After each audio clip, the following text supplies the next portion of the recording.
Good afternoon, everyone. My name is Kelly Didigu, and I serve as the Communications Director at the DC Public Service Commission. And I want to welcome you to our 2023 Supplier Diversity Hearing. To begin our hearing, I am pleased to introduce Council Member Kenyon McDuffie, who will give us some remarks before we begin the hearing. Kenyon McDuffie is an experienced attorney, civil rights advocate, and community leader dedicated to improving the lives of district residents. Councilmember McDuffie currently serves as council member at large. On the council, Councilmember McDuffie has established himself as a skilled legislator and coalition builder. As Economic Development Committee Chairman, Councilmember McDuffie works to ensure that the district economy continues growing and that small and local businesses have a fair chance to participate in the district's economic growth. Please help me welcome to the podium, Councilmember McDuffie.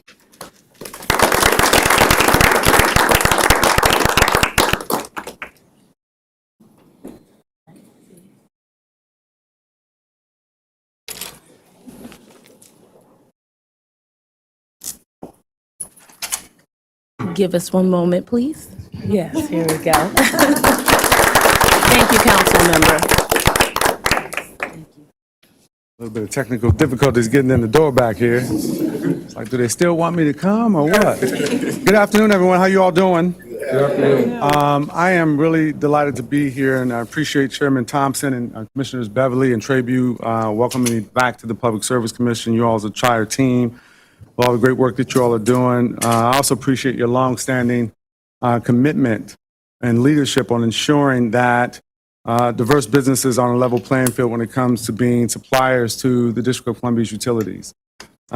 Since my arrival on the council in 2012, I think some of you all are familiar with me, and I've worked with you over the years. I've really remained committed to fostering positive changes that really promote equity and inclusion within our city, particularly for our small business community. And today, the gathering is significant because supply diversity is such a huge issue and the impact is so significant on our local economy. As we continue to make sure that we are working to come back from the challenges that we face in the pandemic, it's extraordinarily important to make sure we are highlighting the opportunities to really grow our small business community, make the connections between the work that's being done by Verizon, Washington Gas, and our utilities like Pepco to create those opportunities to grow jobs in our local economy. The focus of this hearing on the difference between compliance and commitment is so important as well.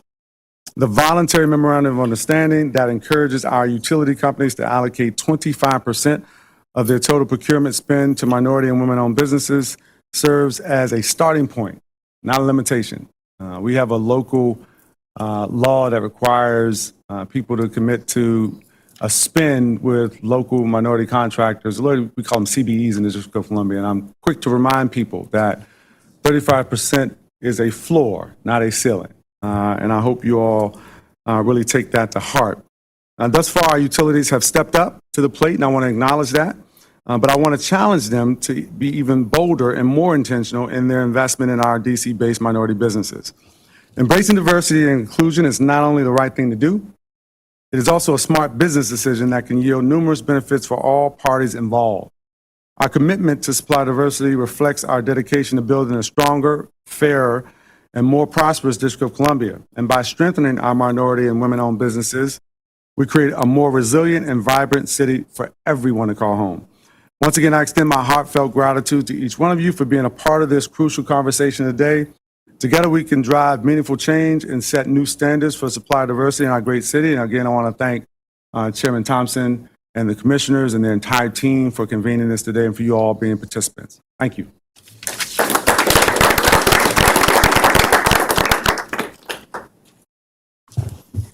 Thank you, Council Member. So at this time, I would like to turn over the hearing to our chairman, Emil Thompson. Thank you, Kelly, and thank you, Councilmember McDuffie, for those words. They are certainly much appreciated. Good afternoon. My name is Emil C. Thompson.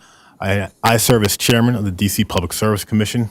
I want to welcome you to our 2023 Supplier Diversity Hearing. The Commission has convened this hearing to hear from each of our regulated utilities about their supplier diversity efforts. 2 years ago, Pepco, Verizon, and Washington Gas agreed to a new iteration of an evolving commitment to increase supplier diversity within its procurement and contracting practices. This agreement is captured in a memorandum of understanding and is not a mandate or an order from the Commission, but instead a voluntary agreement. And I just want to emphasize that, a voluntary agreement and commitment that these entities have made. Therefore, this hearing is different than our normal hearings. And despite the climate variances in our weather, marketplaces, politics, economy, even our grid, we have the opportunity to push forward on something that I think we all agree on, that diversity in business is good business. In this proceeding, the Commission is tasked with looking back at the conversations we were having in 2019, the language that was agreed upon in 2021, and the reports that were submitted in March of 2023 to not only ensure alignment, but also movement. I'm happy to say that utilities are compliant and have met and or exceeded the 25% aspirational goal. I can congratulate all of you for putting your money where your mouth is. Compliance is great. And quite frankly, if compliance was the only metric that we were using in evaluating this memorandum of understanding, we wouldn't be here today. But we're having this hearing today to ensure that the utilities are not only compliant, but also committed to good business and the residents of the District of Columbia. Expanding opportunities, creating partnerships, developing pipelines, and workforce development are important to us. We are fully engaged, and we want to ensure that every representative here today is also fully committed. Now, I understand that commitment is not the easiest concept to quantify or display, and I do not pretend that there is an exact formula for commitment in this context. Sure, of course, we have targeted goals, but does that truly show commitment? I do know that commitment is not a pro forma action. It's not just checking boxes. And although compliance is part of that equation, it's not the only part. During today's hearing, we will certainly be listening for more than compliance. We will be listening for commitment. I'm not expecting utilities to have all the answers, but I do hope to hear that each one of you have made good faith efforts. You have been collaborative, you've communicated, and you have shown that commitment. I can certainly say the Commission is committed. We want to do our part. Earlier today, we hosted our first listening session with local businesses that have either doing business or have an interest in doing business with our regulated utilities. During what we call our chat and chew session, Commissioner Trabue had the opportunity to hear and learn from diverse businesses directly. We plan to host more of these sessions throughout the year to figure out what we as a commission can do to help foster greater engagement between our utilities and our diverse workforce. So, in closing, it's been a few years since we entered into this agreement, and I'm looking for growth and commitment from each utility. The Commission wants to hear about how we are all doing our part to create the district that we all aspire to live, work, and play in. This type of environment is going to require all of us to be intentional and is going to take our collective commitment. I certainly want to thank our utilities for being here today. You serve a pivotal role in our society. Not only do you provide the essential services that each one of our residents and businesses need on a daily basis, but you also provide meaningful and substantive contracts and job opportunities to diverse companies. Thank you again for joining us. And I would now turn to Commissioner Beverly and Commissioner Trabue if you guys have any additional opening remarks. Thank you. Good afternoon, and thank you all for coming this evening to share your experiences with us. I just first of all wanted to acknowledge former Chairman Willie Phillips, who started this process and has made it possible for us to meet with you now going on into the future to improve our diversity workforce. One of the things I'd like to know as you speak, if you can tell me this, some of the challenges you've faced and how you've been able to meet them, what challenges you might face that may be more difficult to meet. I'd also like to know where some of these enterprises, where they're fitting in your workforce. What kinds of jobs are they being asked to do? There are things like that that help fill in the gaps for me to tell where we might need to get improvement in some of our workforce. And as you share with others what your successes have been, what challenges you've faced, I think it helps them, if they're facing the same challenges, do a better job if they can. So it's sort of sharing what works. So again, thank you all for coming. I don't have much to add beyond what the chairman had to say, which I thought was excellent. So thank you. Thank you, Commissioner Beverly, and good afternoon to all of you who have taken time out of your very busy schedules to come down and participate in this very important hearing this afternoon. For the record, my name is Ted Trabue, and I'm the newest commissioner here at the Public Service Commission, and it gives me great joy to be able to preside and participate in a hearing of such importance. As all of you know, our utilities are some of the largest companies in our region. They're some of the largest spenders in our region. They're some of the largest employers in our region. In making sure that their spending and hiring activities, quite frankly, represent our region is extremely important, I believe, to all of us. And so therefore, I want to thank you for coming here today.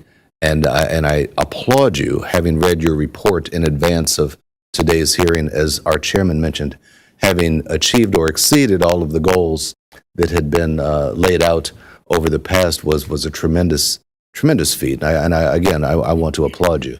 And of course, we will ask the question as to whether or not you're willing to up the ante in the years to come. Conscious as I am of the fact that our economy has changed tremendously over the last three and a half years. We understand this has impacted all of your businesses. It's impacted the load, it's impacted service delivery, et cetera. And so we are very well aware of this here at the Commission. But again, this type of hearing is so important to us. I'm going to cut my remarks off at this point. I want to save time to hear from the most important people here today, who are representatives from our utilities. Thank you very much, Mr. Chairman. Thank you, Commissioner Beverly. And with that, we will move forward with the hearing. Thank you, Commissioner. Thank you, Commissioners. We will now hear from the representatives from the utilities. Each utility representative will have about 5 to 7 minutes to give an overview of their Supplier Diversity 2022 annual reports and their 2023 plans. We will first hear from Potomac Electric Power Company, Pepco, then Verizon DC, and last but certainly not least, Washington Gas and Light. Welcome, and please introduce yourselves as you give your comments. Good afternoon.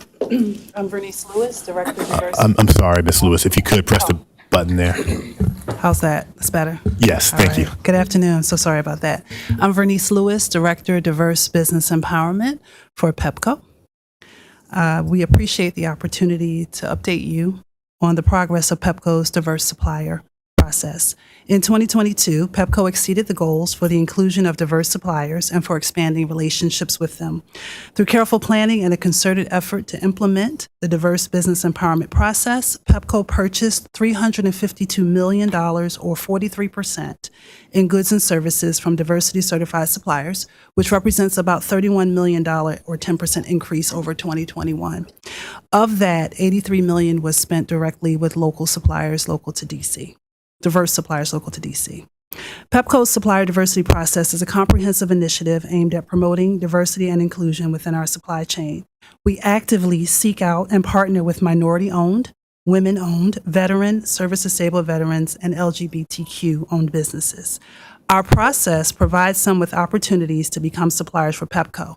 And by doing so, we not only diversify our supply chain, but we support the growth and development of underrepresented communities. One of the key strengths of our supplier diversity process is our focus on building relationships with diverse firms. We engage with these suppliers by providing them with resources, training, and support to enhance their capabilities and competitiveness. This approach benefits the suppliers themselves, but also contributes to the economic development of the communities which Pepco serves. Through our Pepco Empowerment Academy, we provide diversity certified suppliers with the tools and knowledge to attain their next level of growth in their business through ongoing mentorship, technical assistance workshops, and highlighting best practices. Last year, we continued our partnership with the Capital Region Minority Supplier Development Council to launch the second cohort of the Foundations Program. It's a capacity building program for MBEs that are interested in doing business with our utility and with utilities alike. Businesses that participate in the program were introduced to the utility industry, including learning about access to capital and focusing on trends and forecasting. Our supplier diversity process is also characterized by its transparency and accountability. The company regularly reports on the progress and achievements in supplier diversity by providing our stakeholders with clear and measurable metrics. This level of transparency not only demonstrates our commitment to diversity, but also allows for the continuous improvement and benchmarking against industry standards. As with all key areas of our business, our senior executives measure our performance against diversity metrics in support of our corporate culture. Meeting diversity goals is not a one-time event at Pepco. It is the way that we do business, and it's a part of our DNA. Our supply leadership team continues to reinforce the sourcing professionals' commitment to collaborate with my team, the Diverse Business Empowerment Team, to identify sourcing opportunities and invite potential diverse suppliers to sourcing events. Our category managers regularly alert my team or our supplier diversity office when bid opportunities arise, and then my office actively works with those category managers to identify diverse suppliers for inclusion on those bids.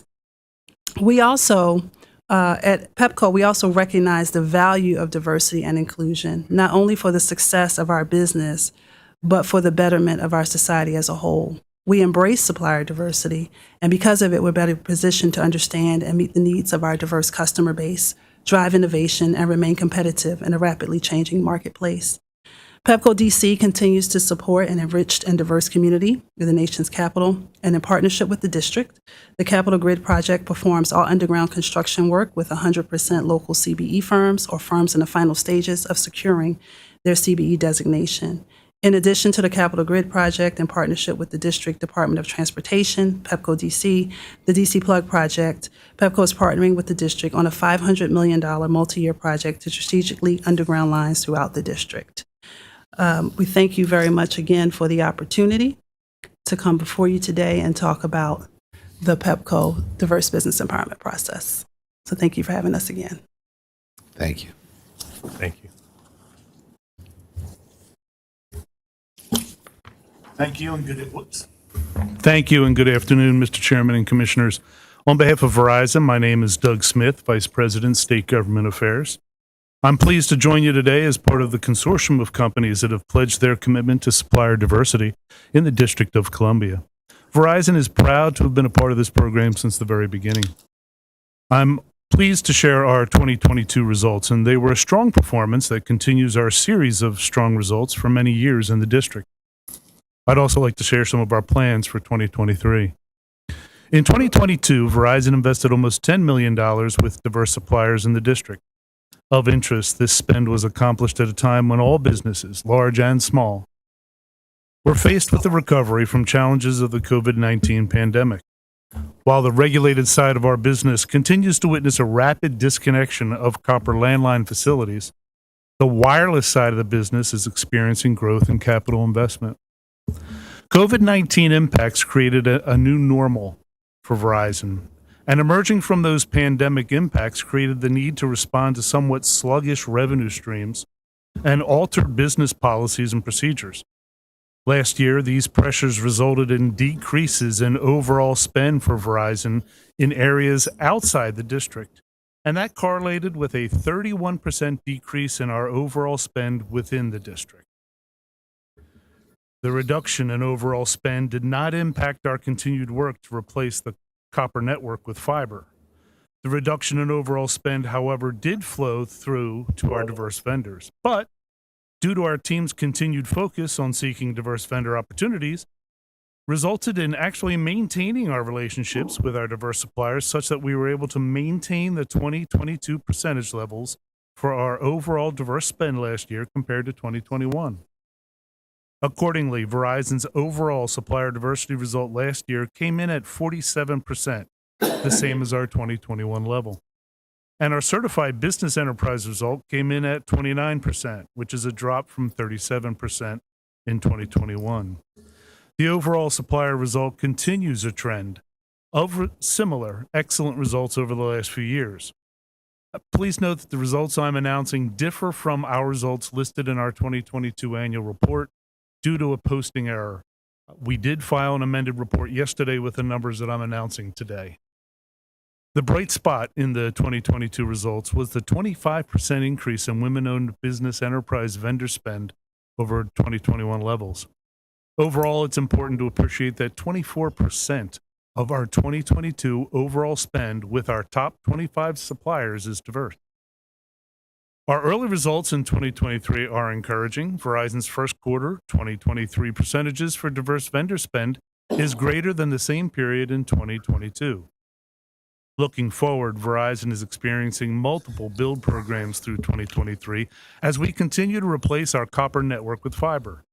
We've all read reports about how consumers are cutting the regulated copper lines and canceling their cable TV subscriptions for streaming alternatives, but that trend requires broadband access, and Verizon delivers that through fiber and wireless solutions. Projected growth in those portions of our business make for an optimistic view that we will improve on our diverse vendor spend as the overall corporate spend also improves. Another opportunity for the future is the recent federal program titled the American Jobs Plan, also known as the Infrastructure Investment and Jobs Act, or IIJA. Within the $65 billion IIJA program was the creation of the Broadband Equity, Access, and Deployment, or BEAD program. BEAD dedicates more than $42 billion of that $65 billion to construct broadband networks, establish subsidies to offset the cost of internet service for low-income households, and create programs to provide end users with the devices and training they need to use the new and upgraded networks. All of these plans together are triggering many billions of dollars in broadband spending across the country. Over the next few years, this will impact Verizon as we bid on and win some of these RFPs as they're released. It's our expectation that winning some of these RFPs will trigger a spending increase in the district that will flow through the minority vendor results as well. While there are no active BEAD projects underway in the district, Verizon will continue to monitor and evaluate any opportunities to participate in BEAD RFPs if and when they're released.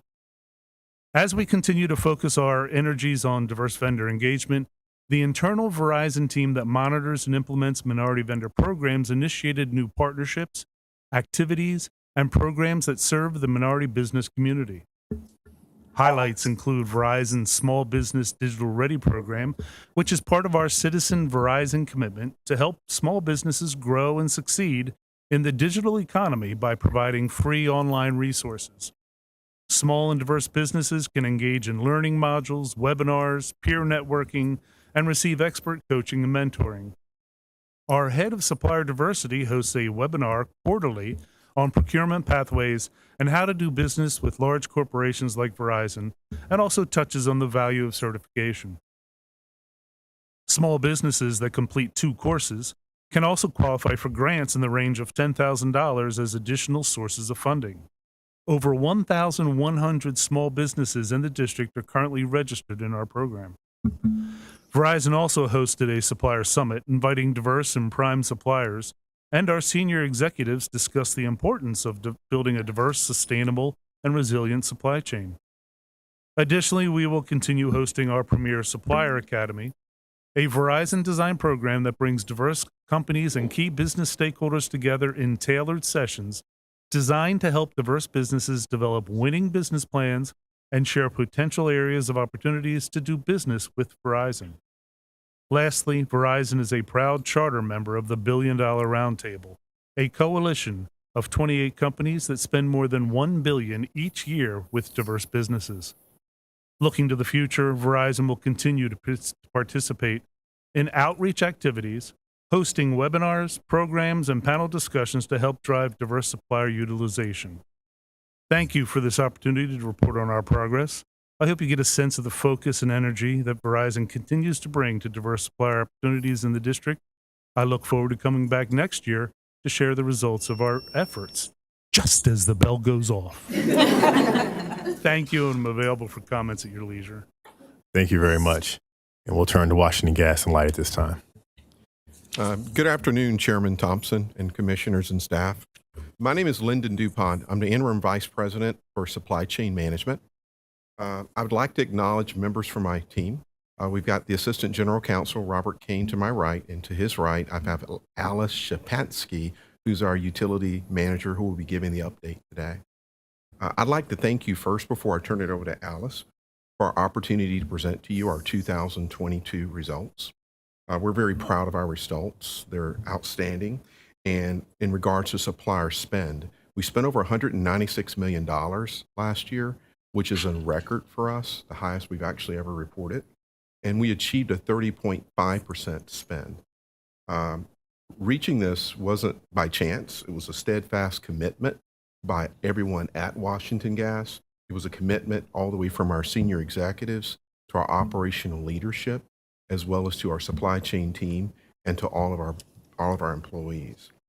As such, we are committed. It sort of demonstrates our commitment to creating a supplier diversity base of certified suppliers here in the district.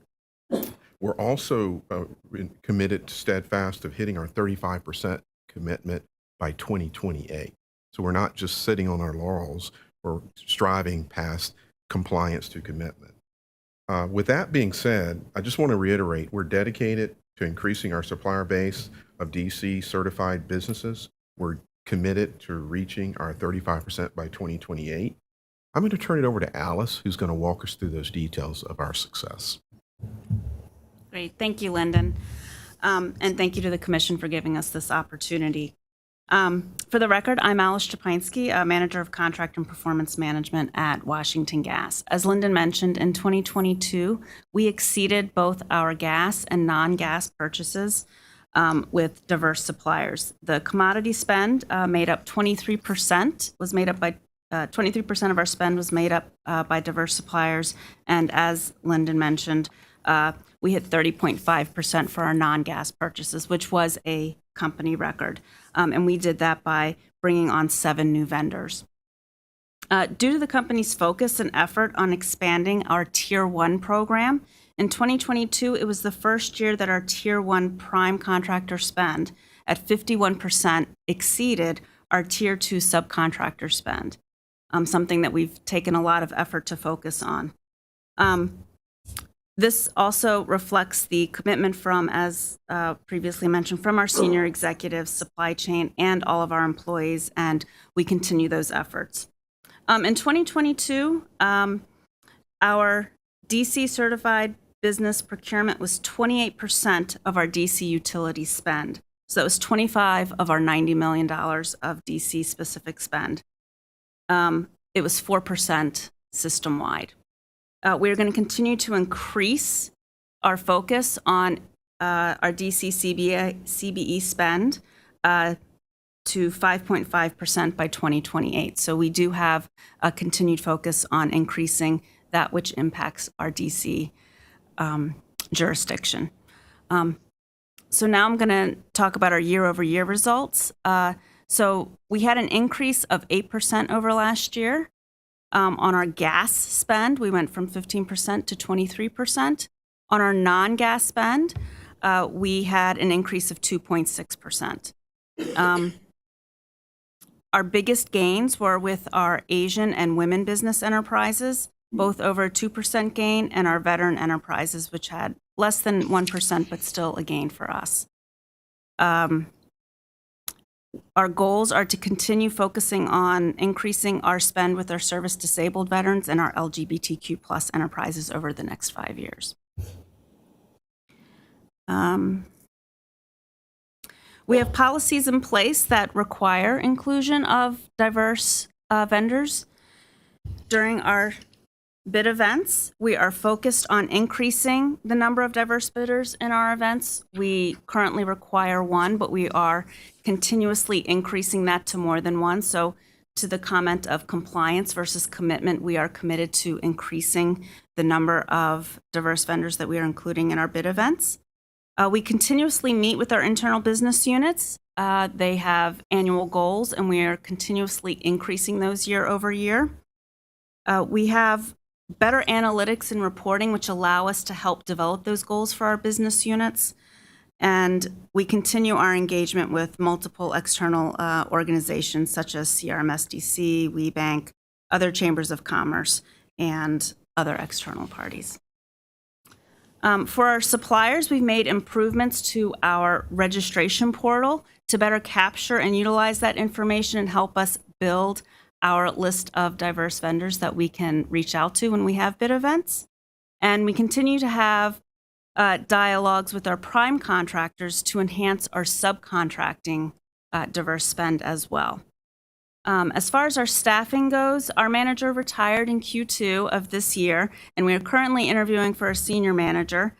But despite the change in that vacancy, in 2022, we kind of started an all hands on deck approach where we've pushed some of that responsibility back onto our category managers, which has increased our results to 30.5%. So we continue to push that out, all hands on deck, not leaving it to just an individual, but pushing that out into the rest of the supply chain. We are committed to increasing that responsibility across all members of the enterprise. And so with that, those are the actions that we are taking that will get us to the 35% in 2028. Thank you. Thank you. And thank all of you for your comments. I'm going to start us off with just a few brief questions, and I'm going to hand it over to my fellow commissioners. Verizon touched on this a little bit, but I think upon review of each utility's report, while diverse spending may have gone up, I think almost all the utilities, your CBE spending, that is spending from within the district, has gone down versus last year. The percentage may be different, but the actual dollar amount is down. I'd like for each of you to speak on that a bit as to what led to that reduced amount of spending and what you plan to do in the future to remedy that. So, like I said, I think Mr. Smith, you already spoke to a little bit, but if you want to repeat. I can amplify a little bit on what we saw, and that was specifically one of our largest diverse vendors was acquired by another company, and that acquisition was by a non-diverse company, and therefore they dropped out of the qualifications as a certified business enterprise. So that was a huge hit to us when it came to the numbers. We still use their products and services, but we lost that categorization. So that's one thing we experienced. Okay, thank you. And for us, and for Pepco, we remain focused. Part of our sourcing strategy is about focusing on local and diverse suppliers within the footprint where Pepco does business.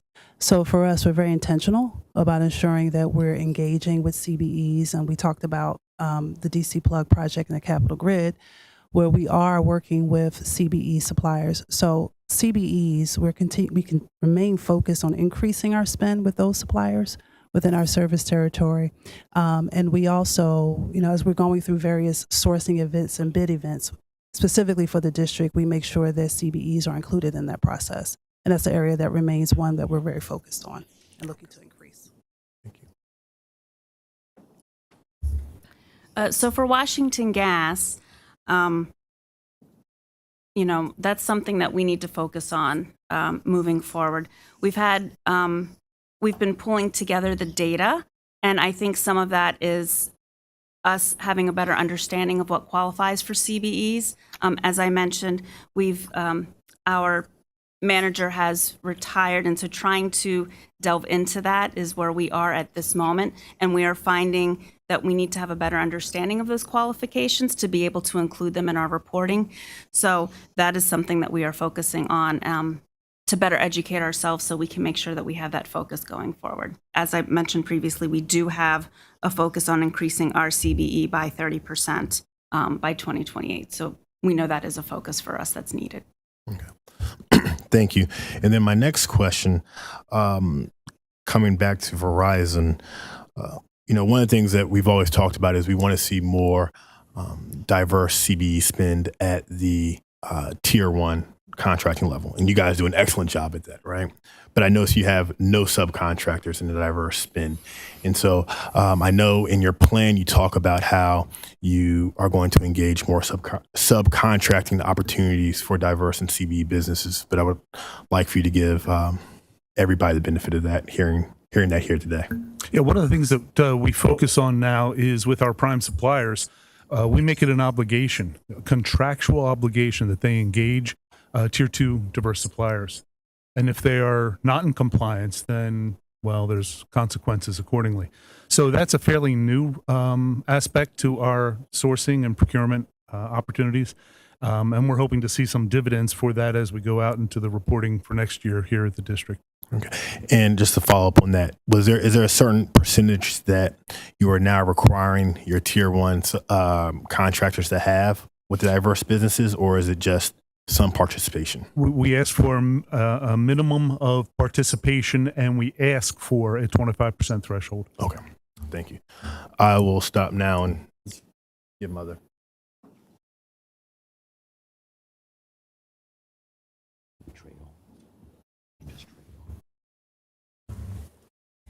You describe the structure of your Supplier Diversity Office and how many FTEs and what are their functions?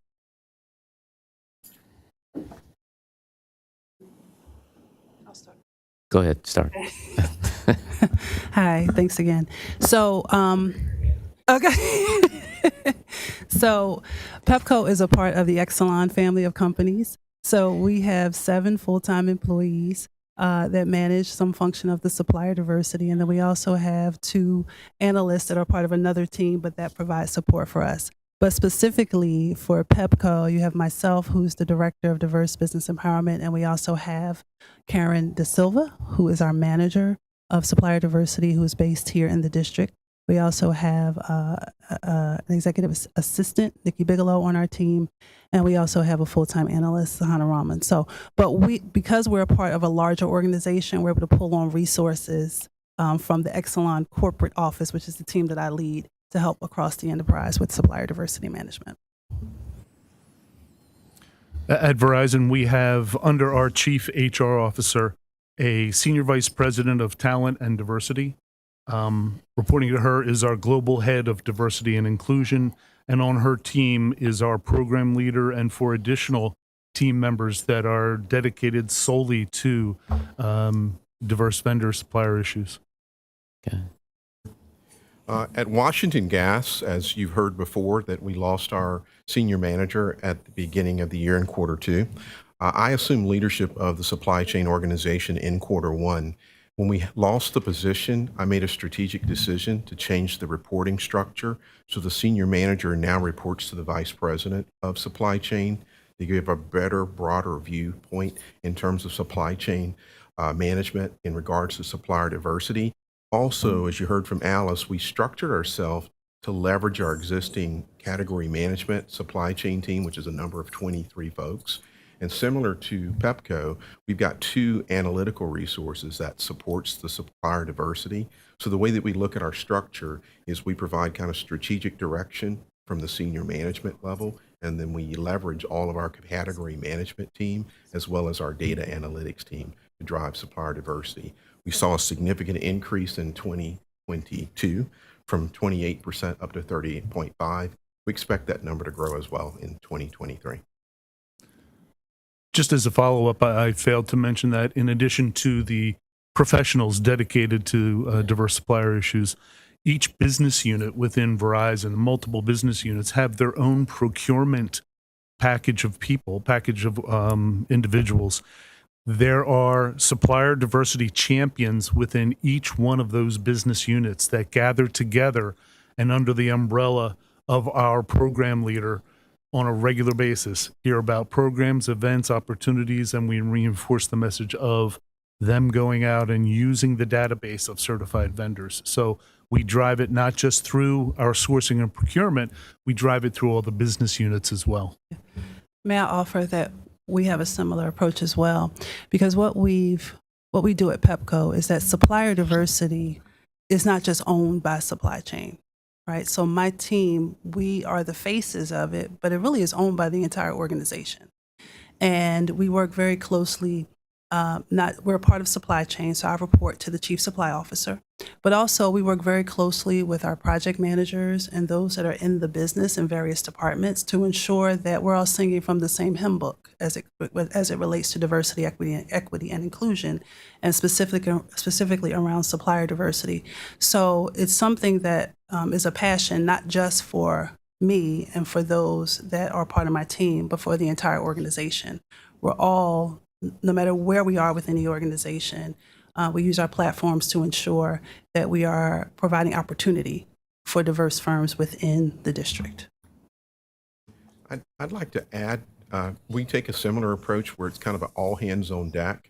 And also would like to add that we have actually have this as part of our value drivers in our company. So all of our executives have that as part of their actual value drivers. And similar to our peers, each department has a target, and we meet with them on a quarterly basis. We review the results. Anytime there's actually any type of bid event, we're at the table, they're at the table, and it's a partnership. So beyond the 23 people I described before, each one of the organizations is also a partner and committed to our efforts.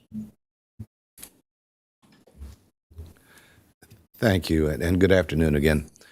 Mr. Smith, I think you outlined very well some of the upcoming large opportunities within your organization.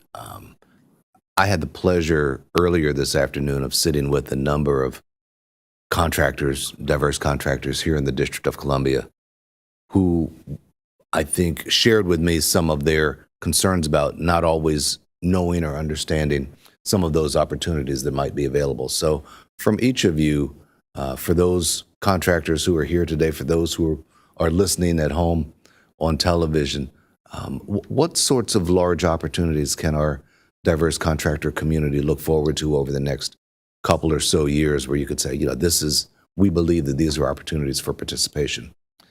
But I think the gentleman from Washington Gas said you had 7 new diverse suppliers working with you over the last year, which is very, very good to hear. I'm sure that a number of other companies would love to hear, what sort of opportunities might be out there. I think you talked about broadband over at Verizon, but anything else that you might want to contribute to the conversation of upcoming opportunities?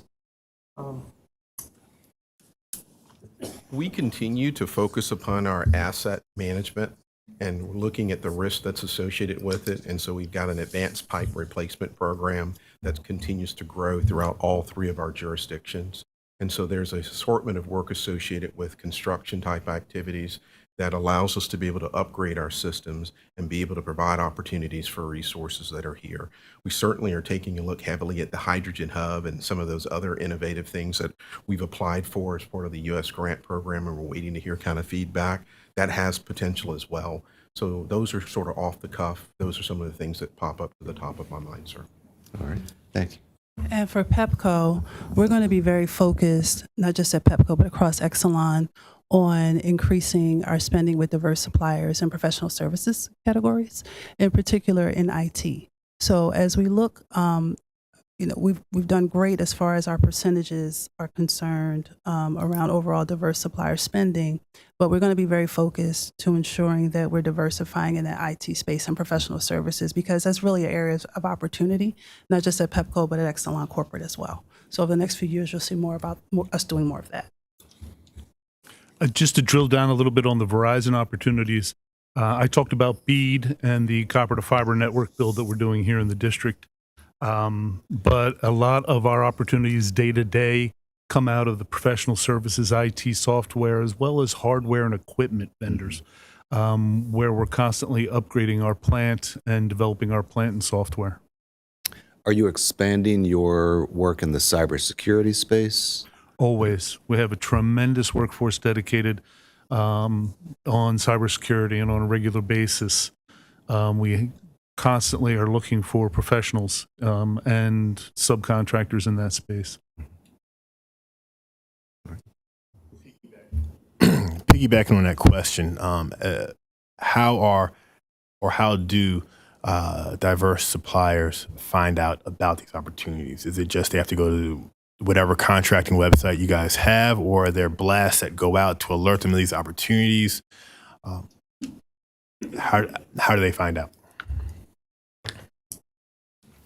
So at Washington Gas, we look at several third-party services, whether it's Supplier IO, or whether we look at the website that Small Business for DC. When we're looking for CBEs, we identify potential suppliers to put on our bid list. We do not currently put out any public blasts or anything like that. We do identify suppliers, put them on the bidders list. We reach out to them in advance of the bid going out to make sure that their capability assessment aligns with what the bid is for, and that's how we currently reach out to diverse vendors. Sorry, before anybody else responds, I just want to follow up on that. So how does one get on that list? How do they know how to be part of that select possible vendors list? Sure. So we use a couple of different public resources that utilizes other public resources that identifies a supplier as diverse. So it's culling from public information that identifies whether they're diverse or not, certified diverse. So that's where we start our approach. So we have a couple of different databases that we use that we look for suppliers, and it shows their certification, their diverse certification. So that's where we start from, but it comes from other public verified sources that identify whether they're diverse. So Alice, if they needed to get on that certified list, how would they become part of that certified list, if you could elaborate? That is a question that I would have to Okay. find out, because they're culling from publicly available information. When companies register and identify themselves, it's just part of larger public databases. So I think from a direction standpoint, if there are any of the suppliers within the room that's listening on the phone would like to kind of get some direction, they could contact Washington Gas, and we'll point them into the direction of how to get certified on that list. We'll give them your cell phone number. Absolutely. It's area code 407, so they may not think it's Actually, I will tag onto that. We do have a supplier registration portal. It's supplierdiversity.washgas.com, and they can go on there and self-register themselves and identify what their capability assessments are. If they want a more direct communication to us, it goes into a shared email box that our category managers have access to when we reach back into. Thank you. Would it help if there were one unified place where suppliers can register instead of doing it with each company? I understand what you're doing. What you're talking about, to me, sounds like a standard procurement practice. So you look in terms of where people are available on standard lists, but would it help if there were one list that everyone could look to? And I'm also thinking in terms of the breadth of the number of suppliers. So is it your experience that your supplier pool is growing or staying the same, or are companies pulling on the same suppliers to meet the same quotas? I'm just asking, are more people able to get benefit of this? Is that growing?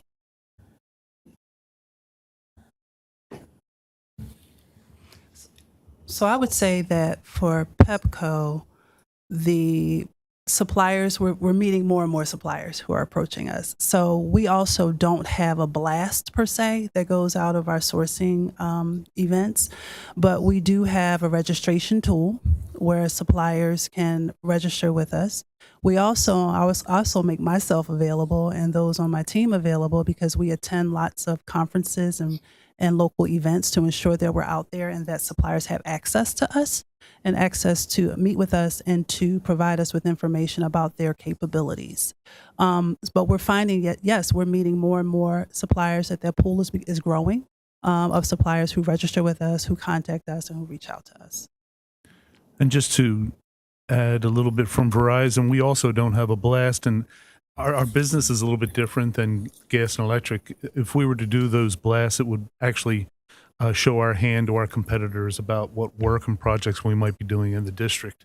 So with that competitive issue in mind, We do have a registration portal, much like you've heard, and we do a number of conferences, webinars, symposiums, fairs, workshops. The goal there is to educate vendors on how to certify in the district so that we can use them and get them on our rolls, because those business units I talked about, when they have to make a purchasing decision, it is mandated that they go to the diverse supplier portal within Verizon and get registered certified businesses. So that's the Verizon perspective. Let me follow up on Commissioner Beverly's question just a little bit. Clearly, not all opportunities are alike. Not all suppliers are alike. I know that, having had this conversation this afternoon, some suppliers were like, well, if the opportunity is, below $5 million or so, it really doesn't fit into, the type of work we would like to do. And other suppliers said, well, if it's over 500,000 or 600,000, I don't know that we would have the capacity to do it. And one of the things that they suggested was maybe, particularly for some of our diverse suppliers, might not be the largest companies around. Is there the opportunity for some of these larger contracts maybe to break them up into smaller pieces? So you might be able to include some of those smaller, diverse firms that are out here in the community as a way of helping them build capacity to the point where potentially one day they're able to then compete for those larger opportunities. Clearly you're all of your companies are very large, but I'm just trying to think outside of the box here a little bit, or maybe thinking a different way of, approaching the matter.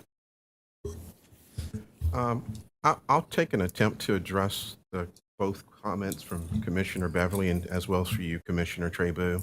I would agree with you that when we're taking a look at a lot of the small, diverse suppliers, it's hard to kind of have them compete for some of the larger projects that we have.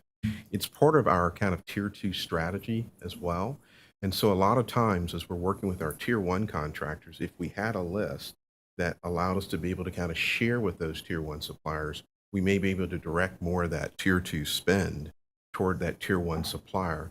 And what it could also sort of promulgate is that tier 2 supplier could grow.